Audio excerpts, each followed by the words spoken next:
Mesdames, Messieurs, bonjour. Merci de prendre le rendez-vous de Vie de Ferme sur Canal 3 Bénin. Aujourd'hui, nous irons à la découverte des lapinières de Hyacinthe Godonou. Lui, c'est un éleveur des lapins. La culniculture est sa passion. Vous allez le découvrir dans l'élément qui va suivre. Je vous retrouve juste après.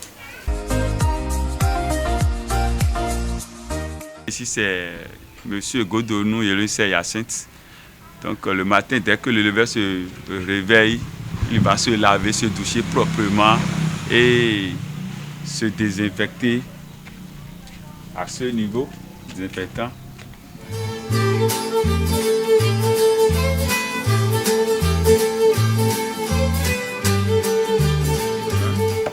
Et ici, c'est le magasin de stockage des aliments et des ustensiles divers. Donc on vient ici. Voilà. Il y a les habits, on se change, je l'ai déjà fait, donc pour aller vite. Et il y a les aliments qui sont disposés selon la catégorie. Ici, c'est l'aliment mère. Ici, c'est l'aliment engraissement, c'est-à-dire les petits qui sont déjà sevrés. Voilà, donc on vient, on fait le prélèvement. Je voudrais commencer par les mères, donc voilà.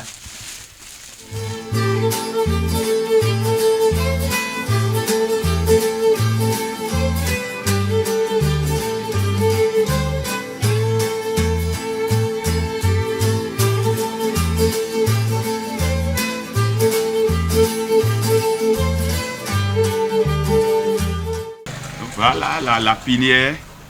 Toute cette bande, c'est les mères. Vous l'aurez déjà constaté par leur grosseur et autres là. De l'autre côté, c'est l'engraissement. Donc, tu te lèves déjà, lorsque tu rentres, tu fais une vue d'ensemble. Tu regardes déjà comment tes animaux t'accueillent pour voir un peu leur état de santé. Après ça, tu commences tes activités. Donc voilà. La quantité nécessaire, c'est selon l'état physiologique de la lapine. Qu'elle soit allaitante, vide, gestante. Donc tu sauras quelle quantité donner. Lorsqu'elle est vide, la quantité d'aliments est réduite. Gestante, il faut augmenter un peu. Allaitante, il faut lui donner la capacité de pouvoir produire du lait pour allaiter ses petits. Pour ce qui concerne la qualité de l'aliment, c'est vraiment un point très important dans la culture. Si l'aliment est de mauvaise qualité, là, tu as des problèmes. Le lapin est un monogastrique, donc son appareil digestif est très sensible. Très sensible. Donc une alimentation de mauvaise qualité entretient déjà les diarrhées et autres là. Et à part ça, il y a que la lapine, mais elle ne pourra pas produire assez de lait pour ses lapéros. Le lapin doit boire une eau potable. Selon notre formation, c'est l'eau que toi-même, éleveur, tu peux boire là, que tu donnes au lapin. Par exemple, pour laquelle on a installé même un robinet dans la lapinière. C'est pour ça, pour éviter les maladies. Maintenant, pour l'abreuvage des lapins, nous versons l'eau dans ce réservoir. Réservoir d'eau. L'eau quitte ce réservoir et rentre dans les tuyaux installés. Ces tuyaux sont munis de tétines. Donc chaque cage que vous voyez ici a sa tétine. Et dès que le lapin a besoin de boire de l'eau, le lapin a soif, il lui suffit seulement de toucher le bout du tétine comme ça et l'eau sort et automatiquement.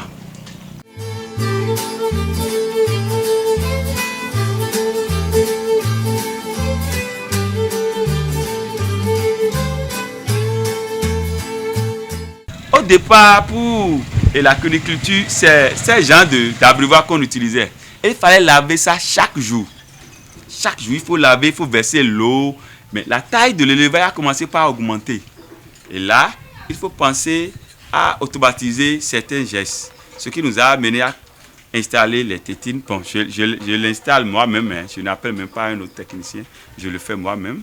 Et donc, chaque caille est munie de tétines. On verse l'eau dans le réservoir, automatiquement, l'eau se distribue dans toutes les cages. Et ça diminue la pénibilité du travail. Mais il faut pouvoir bien l'entretenir. Par moment, on lave le réservoir, on vide les tuyaux. Parce qu'au bout du tuyau, nous avons des vannes au bout du tuyau. Et lorsque vous ouvrez là, tu vides. On met normalement un récipient là pour pouvoir accueillir l'eau de la veille qui est dedans. Peut-être que tu as introduit un produit, un médicament. Donc tout ça là, tu veux changer peut-être du médicament et autres là. Alors, tu vides. Donc, l'entretien, il faut penser à ça pour que ça soit efficace.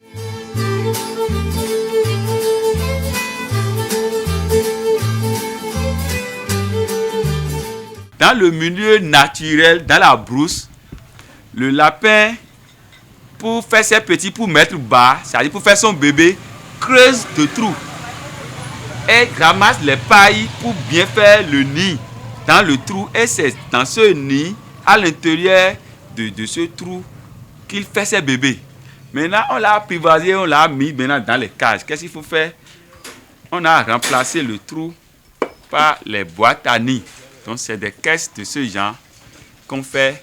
Et le jour arrivé, on lui pose ça lui-même. Il essaie d'aménager un peu et il met bas. C'est-à-dire, il fait son petit dedans. Il fait ses bébés là dedans. L'apéro naît glabre, c'est-à-dire sans poils. Donc, il a besoin de protection. Il a besoin de protection. Je vais voir, il doit avoir un exemple ici. Lui, il a déjà même fait quelques jours, mais vous voyez, c'est maintenant que les poils sont en train de venir. Sinon, le lapéro naît sans poils. Donc, raison pour laquelle, dans la nature, la lapine creusait des trous pour bien protéger, donner de la chaleur, pour que le lapéro vive. Donc, voilà un peu le mécanisme, la raison de la présence de caisses dans les lapinières.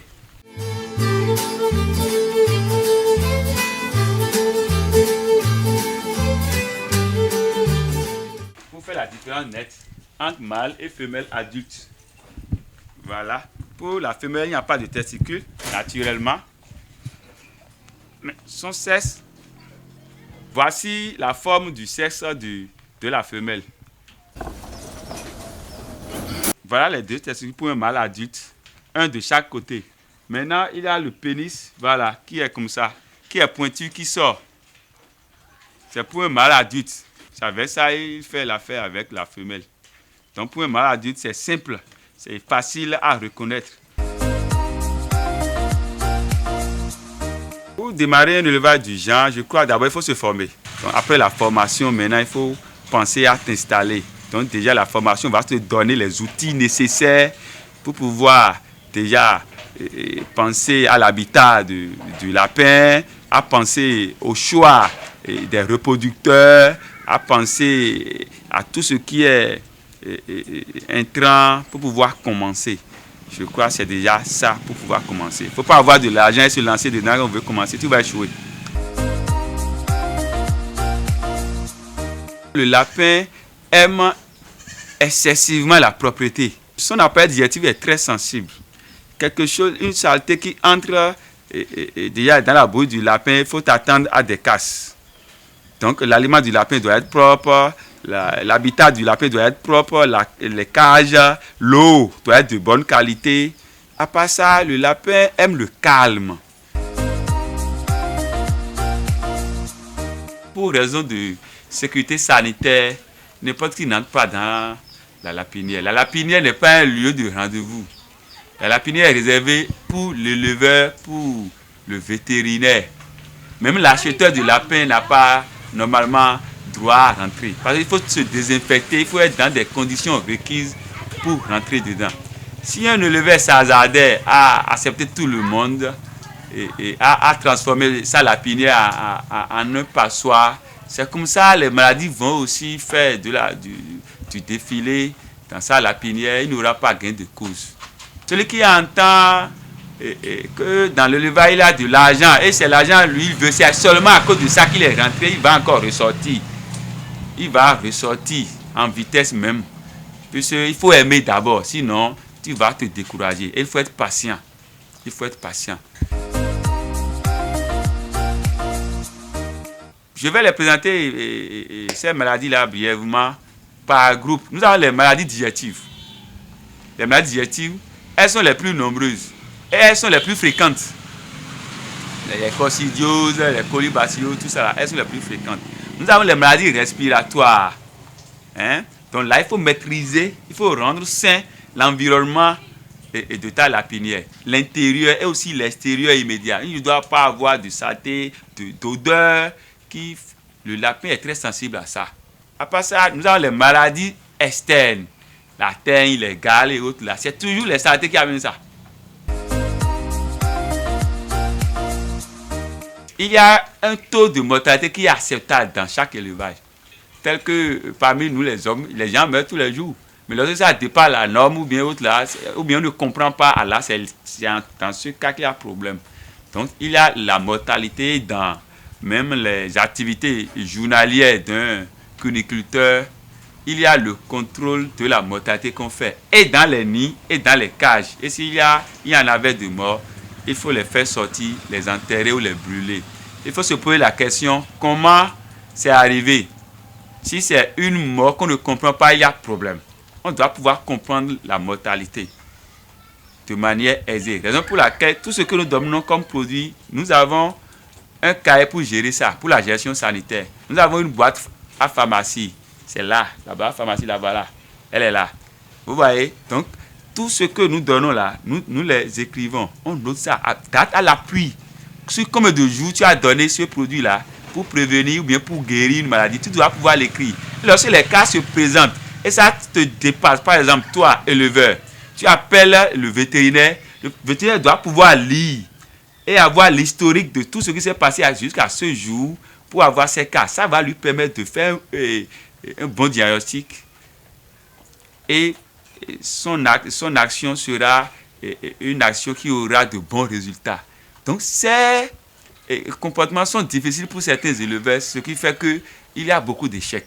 Les gens commencent la cuniculture, l'abandonnent parce qu'il y a trop de rigueur. Il faut pouvoir noter, il faut pouvoir respecter certains délais, il faut pouvoir respecter la propriété de manière rigoureuse, éliminer les bruits, tout ça là. Il voit que c'est trop. C'est l'argent, lui, il a appris qu'il y a 2 ans, il est venu. En les gotons, tu vas ressortir. Et la cuniculture va continuer. Eh bien, chers téléspectateurs, vous l'avez constaté, l'élevage des lapins nécessite une attention particulière, nous a fait savoir notre fermier du jour, Hyacinthe Godonou. Il vit de ce travail, vous l'avez constaté. Alors, chers amis téléspectateurs, on se retrouve la fois prochaine pour un autre numéro de Vie de Femme.